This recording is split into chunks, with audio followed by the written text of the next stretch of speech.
The quintessential of parody or travesty of justice can be seen with Umar Khalid bail case. Umar Khalid in judicial custody since 4 years, even more than 4 years, but till now, Delhi High Court has rejected to grant bail to the Umar Khalid, the other co-accused of Delhi Right conspiracy case, larger conspiracy case of 2020, as it is alleged against them. The court has said that they were the part of larger conspiracy in Delhi Right case, so they are rejecting the bail. Delhi High Court has also stated that Umar Khalid was part of a WhatsApp group which was polarizing by raising such issues against CAA on NRC. The line of protest and terrorist activity is have a thin gap, and that gap has been blurred by these courts. If we will blur it, then injustice will start from there only. Protest and terrorist activity are two different things. It would be categorized in two different scenarios and circumstances also. As per section 152 of Bharatiya Nyaya Samhita, the vague vocabulary of the same has just driven the path towards injustice when a case under 152 of BNS will be instituted against any person. Similarly, this UAPA, NSAs are those acts in which if the FIR is lost, from that point of time, administration goes in a sleeping mode, the file become a white elephant, and nothing is going to happen even after years and years. It's very concerning that if section 43D5 of UAPA bars bail in these cases, but there is a word that reasonable grounds to believe the accusations are prima facie true. But even after the skipping of 4 years, the court is failed to just find out the reasonable grounds and reasonable regions that is there any prima facie case made out against those accused.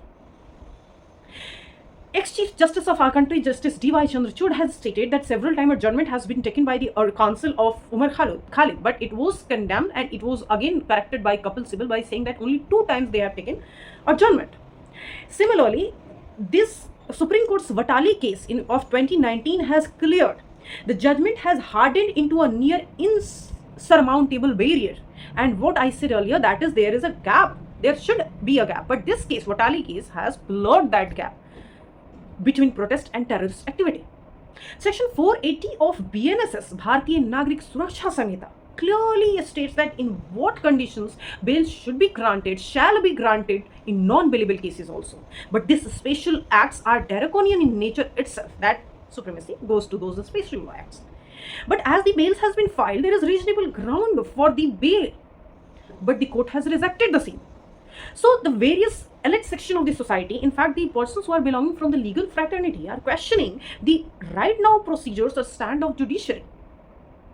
Let's see what would happen next. But are this not so much important to consider the bail petition of a scholar who is having a very bright future, who can contribute this state, this nation also? If you find him that he is at different path, you guys, your state is having power to correct that person. Isn't it good for this democracy? Raising a slogan, you must remember the SC/ST protest in 2018. What happened then? 14 people were died. The reason behind this, that there was Supreme Court judgment, protest outrage over the country, and there was a violent protest which leads to the death of several.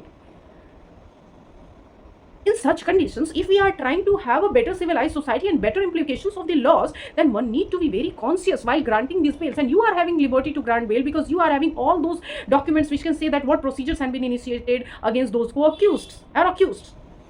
But in spite of that, you have rejected. Delhi High Court has rejected the bail.